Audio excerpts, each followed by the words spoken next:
Allahu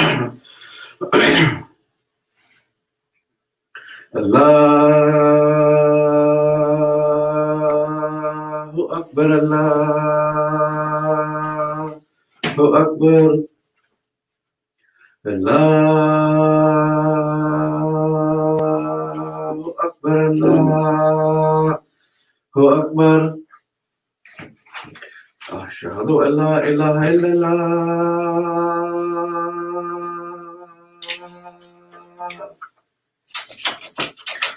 Ashhadu an la ilaha illallah.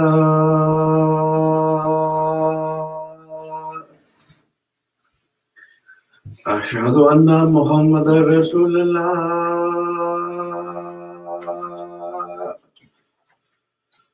Ashhadu anna Muhammadan Rasulullah.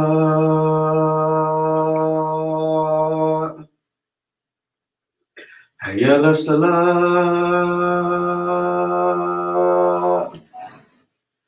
Hayya ala salah.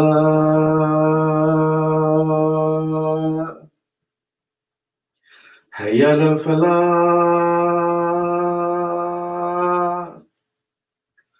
Hayya ala falah.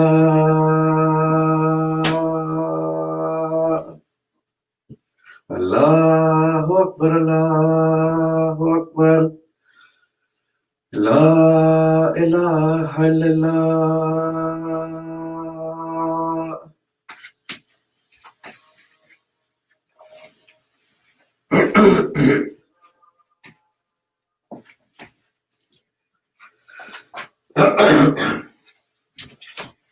أشهد أن لا إله إلا الله وحده لا شريك له وأشهد أن محمدا عبده ورسوله. أعوذ بالله من الشيطان الرجيم. بسم الله الرحمن الرحيم. إذا جاء نصر الله والفتح ورأيت الناس يدخلون في دين الله أفواجا فسبح بحمد ربك واستغفره إنه كان توابا. Sadaqallahul Aliyyul Azim. When Allah's help and victory comes, and you see people entering the religion of Allah in companies, celebrate the praise of your Lord and ask for His protection. Surely He is ever returning to mercy. Last week we looked at two words in the first verse of this chapter.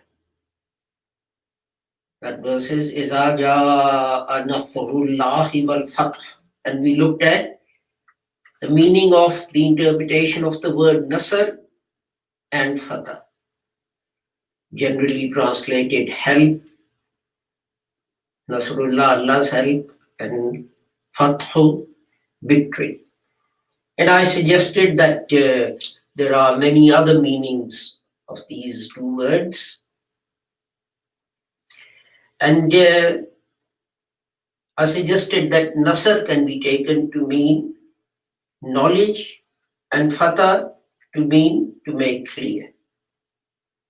So I said, you can interpret this verse as, and when people gain knowledge and things become clear to them. Fatah also means removing obstacles and so on.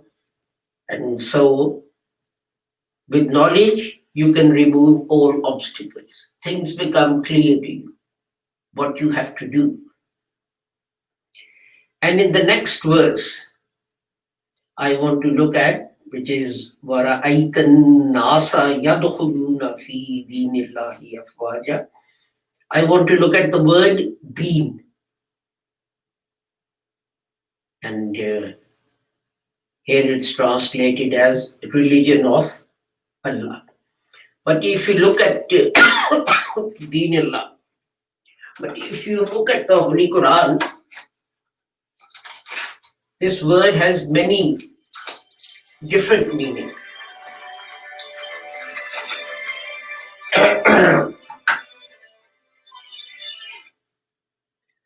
This word has many different meanings. We say Malike Yawmiddin. The word deen is used. How do we translate that? Master of the day of judgment, the judgment. And yes, it's true that mostly it's translated as religion, but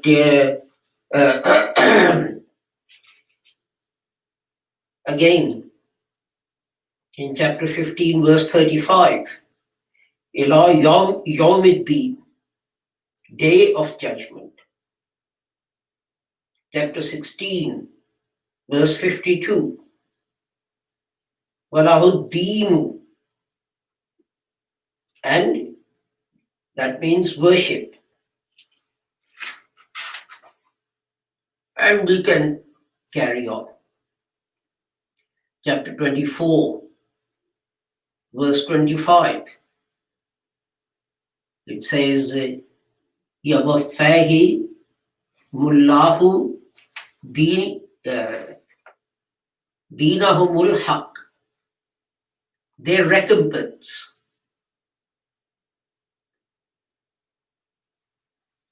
And judgment and recompense and so on and so forth. Interestingly, it also means debt. If you look at chapter 2, Al-Baqarah, verse 286, it's translated as debt. Because debt is something you owe someone. But generally, if you take a broad significance, what it means is the way you live, the way you conduct your life. That includes authority, that includes government, that includes constitution, that includes law, and includes reward and punishment. It also means obedience and worship. In one of the places that I translated, I used as an example, the translation is worship. The point is that we take a restricted meaning, and I keep on saying this, that we take a limited meaning depending on someone else's translation, and then we think that the word means just that. So, if we go back and we look at the two verses again,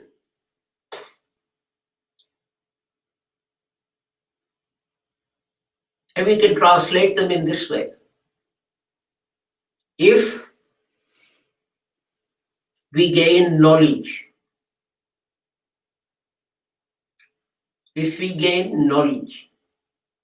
then it is made clear to us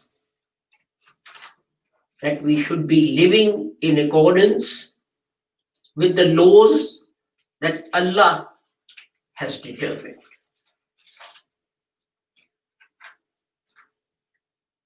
And you see men entering religion of Allah in companies, in droves. It can also mean that not necessarily they will be embracing Islam and becoming Muslims. But even if they don't embrace Islam, they will have no choice based on the knowledge that they have gained and things that have been made clear to them is that humanity is to survive. The only way it can survive is if it follows the commands of Allah. And if we look at that, certainly for the last 200 years, all of us as nations, as people, have been disobeying Allah's commands. Let me give you one example. The Holy Prophet Muhammad at one time said, in wuzu there should be no waste.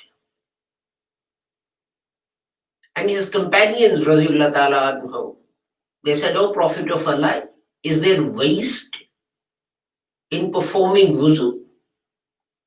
And the Holy Prophet said, yes. You should perform wuzu in such a way that even if you are sitting by the shore of Euphrates, your wuzu should be such as if you just have 1 cup of water. The Holy Prophet Muhammad sallallahu alaihi wasallam was giving an example of how we should avoid waste. That even if we have plenty of something, we should not waste it. Go to any mosque in any country, people go to perform the wuzu, they turn the tap full on, and the water is running, and it's just going down the drain. And they are saying, well, the Holy Prophet said that when you perform the wuzu, not a hair on your arms should be left so that it's not washed. But he also said, even if you're performing wuzu on the shore of Euphrates, perform it so that as if you only have 1 cup of water. Why does everyone forget that hadith of the Holy Prophet Muhammad sallallahu alaihi wasallam?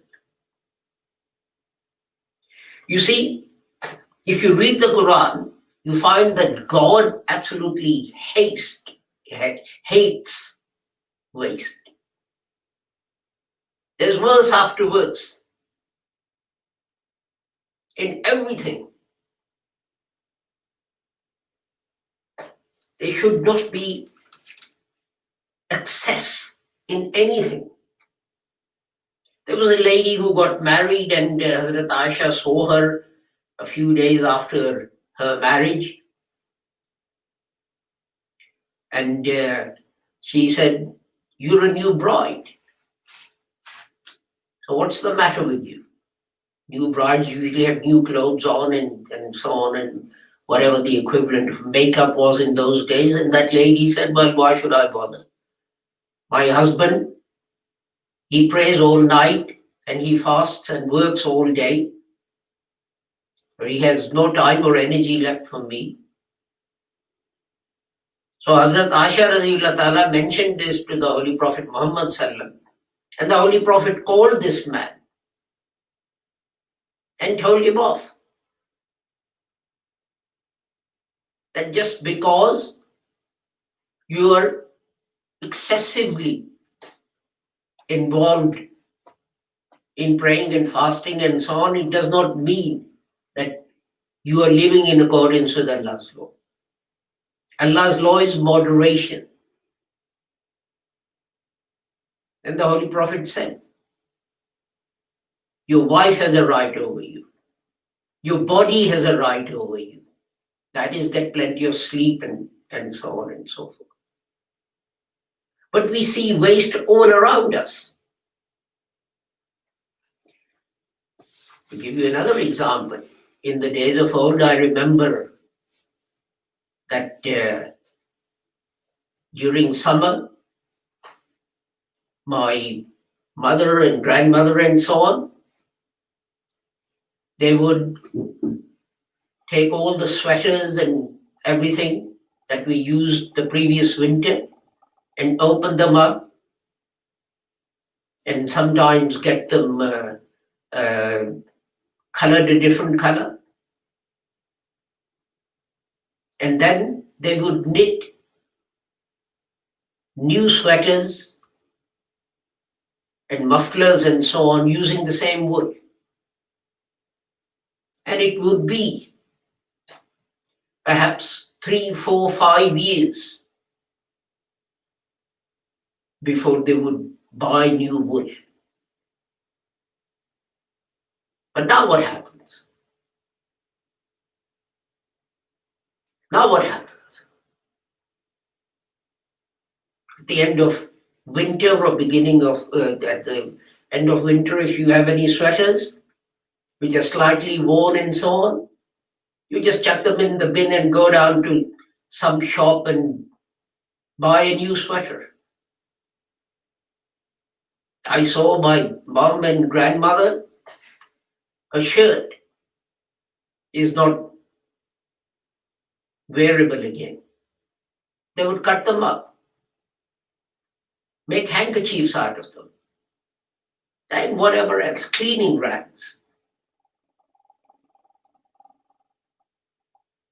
Does anyone do that anymore? No. Just stick it in the bin. Go down to Marks and Spencer's or whatever and buy a new shirt. We are violating God's law of moderation and conservation and reuse of everything, all our resources. And then we wonder, why is the world in the state that it's in?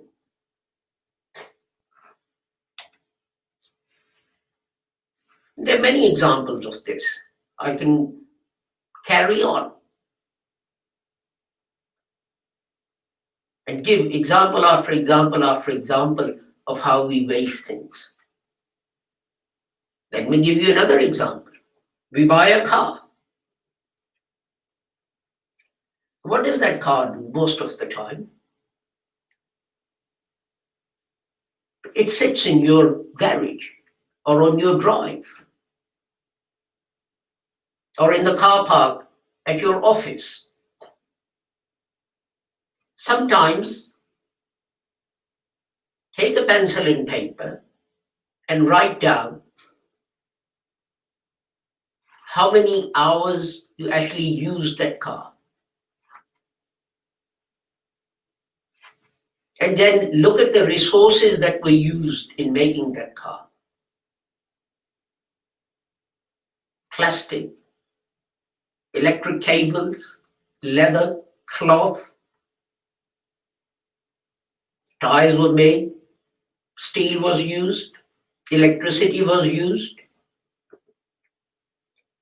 And you buy it gleefully and it sits in your drive and it doesn't even get used 10% of the time.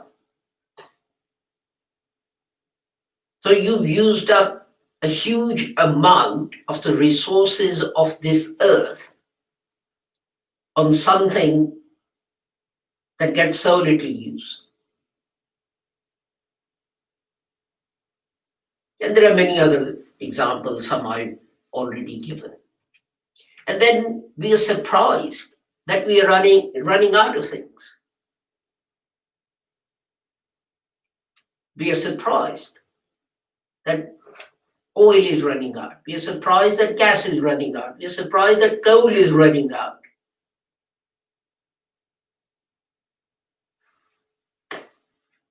What else do? We poison God's earth. We poison clean water. Because the population is increasing, rather than control the population, what do? We invent new chemicals, new fertilizers, and we use them on land. It rains, whatever fertilizer is left gets dissolved in the rain, goes into the river and kills fish. Birds that depend on catching those fish and living on them, they either have now lost their food source, or if they eat those fish which are being poisoned, those birds become poisoned. You and I catch those fish and those birds and we eat them. You know, when there was that explosion in Chernobyl, sheep in Wales became radioactive. And government forbade slaughter of those sheep and selling of that meat, because that would have poisoned human beings. And then people look innocently and say, you know, why is the world going the way it is? Why is everyone so sick now? Where are all these diseases coming from? These diseases are the result of our own actions. So let's get back to that. With knowledge, we will learn. What will we learn? In droves, people will see. When I was at university, hardly anyone paid any attention to global warming or conservation or preservation and so on and so forth. Now everyone is talking about it, or a lot of people are talking about it. So with knowledge, it has become clear, and people are now coming to the path shown by the Holy Quran and the Holy Prophet Muhammad sallallahu alaihi wasallam. You see, God's laws are all around us. This is why the Holy Quran says to us over and over again, study nature. Look at the moon, look at the sun, look at the stars, look at the plants, look at the animals. Or what do you think the Holy Quran is doing? Telling you to go on a holiday in a safari park? No, it's asking you to study these things and learn a lesson from their extinction. They're disappearing at a rapid rate.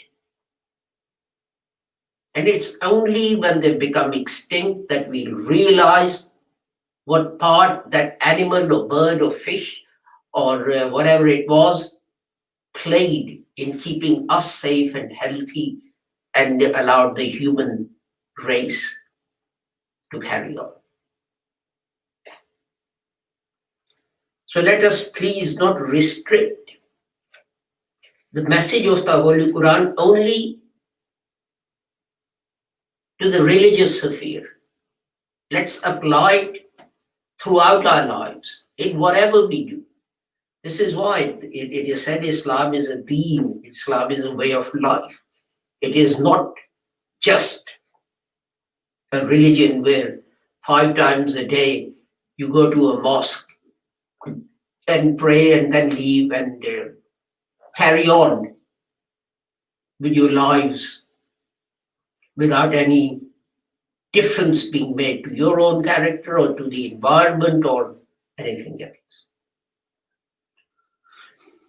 This is why the Holy Quran says, why do they not think? Why do they not think? Why do they not reflect? Why do they not consider? Barakallahu lana wa lakum fil Quranil Azim wa nafa'ana wa iyyakum bil ayati wa zikril hakim innahu ta'ala jawadun kareemun malikun barrufur rahim.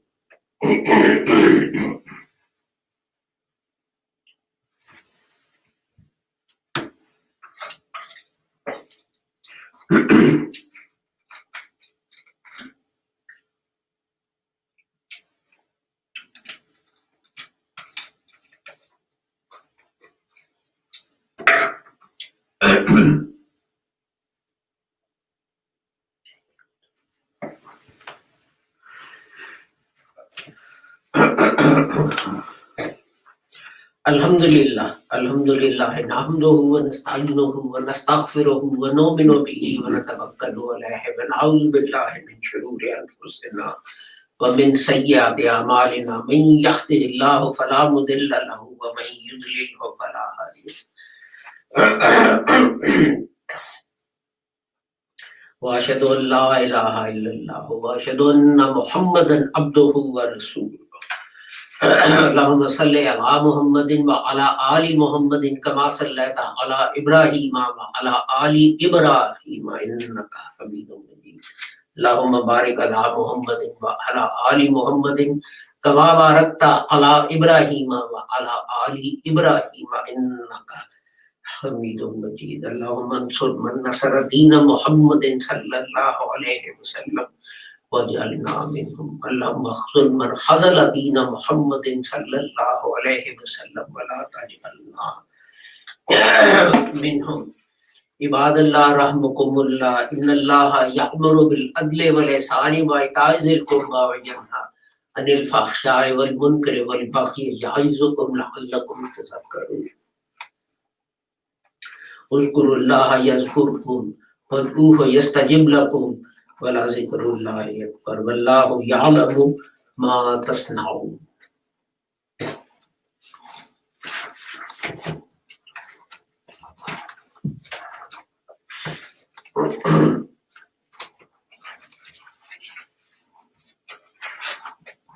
In your prayers, please remember everyone might be facing any kind of difficulty, and pray for all those who are sick,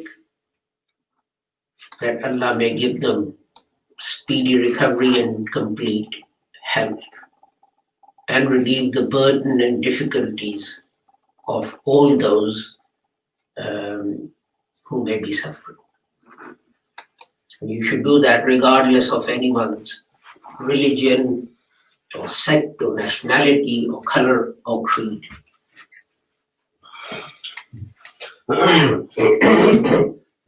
Allahu Akbar, Allahu Akbar. Ashhadu an la ilaha illallah, ashhadu anna Muhammadan Rasulullah. Hayya ala salah, hayya ala salah, hayya ala falah, qad qamatis salah. Allahu Akbar, Allahu Akbar. La ilaha illallah. Allahu Akbar.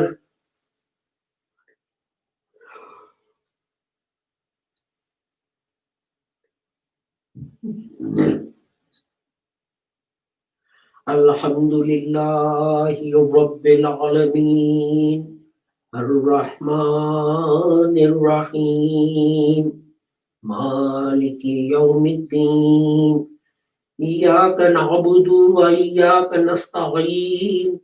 Ihdinas siratal mustaqim. Siratal ladzina an'amta 'alaihim ghairil maghdubi 'alaihim waladdallin.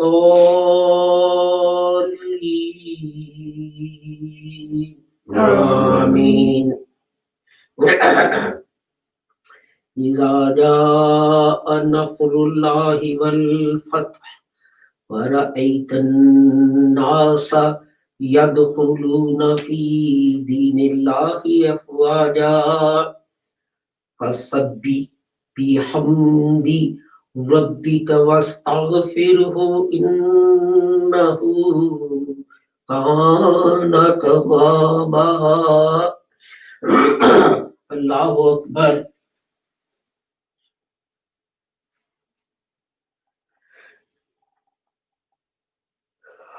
سمع الله لمن حمده.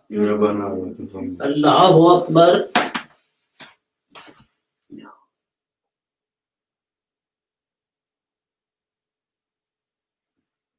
الله أكبر.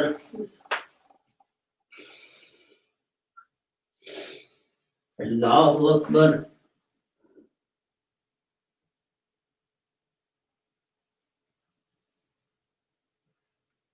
Allahu Akbar. Alhamdulillahi Rabbil Alameen. Ar-Rahmanir Rahim. Maliki Yawmiddin. Iyyaka na'budu wa iyyaka nasta'in.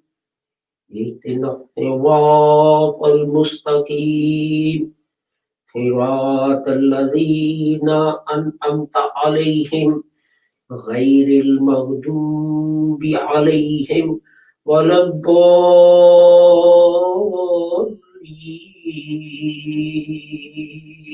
آمين. قل هو الله أحد الله الصمد لم يلد ولم يولد ولم يكن له كفوا أحد. الله أكبر.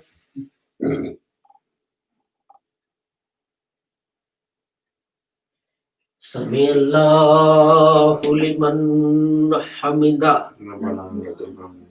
الله أكبر.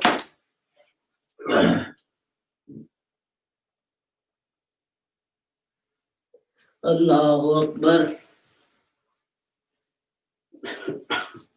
Allahu Akbar.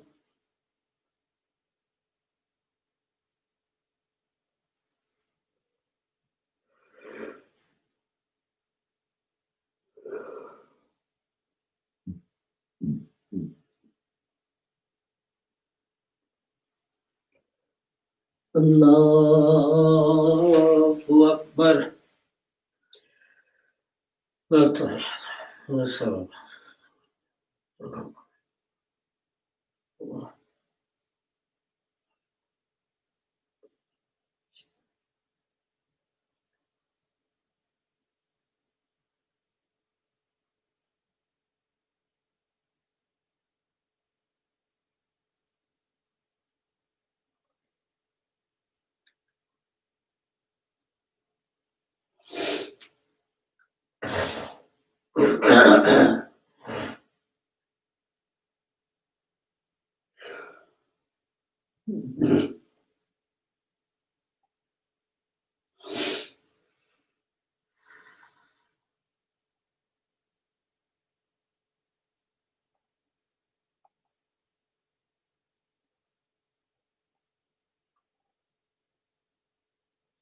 Assalamu alaikum warahmatullah. Assalamu alaikum warahmatullah. Astaghfirullah. Astaghfirullah. Allahumma tabarak Allah.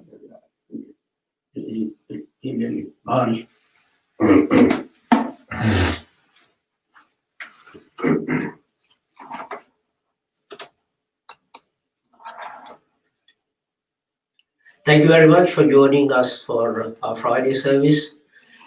We apologize that we started a bit late today. This was due to internet difficulties that we were having, but eventually we managed to get a connection and start our broadcast. It may be, and we learned this today, that sometimes if we have this kind of a difficulty, if you're watching, then you'll find that you only have audio and not video. But today we managed to get the video. Otherwise, we were simply going to broadcast the audio on our live stream as well. Until we meet again. Oh, yes, our next broadcast is Sunday morning, 9 a.m. in Urdu and 9:30 in English. And that's the series Call of the Messiah. Until we meet again, I pray that Allah keeps all of you safe and sound and free from harm. Assalamu alaikum, Khuda Hafiz, goodbye.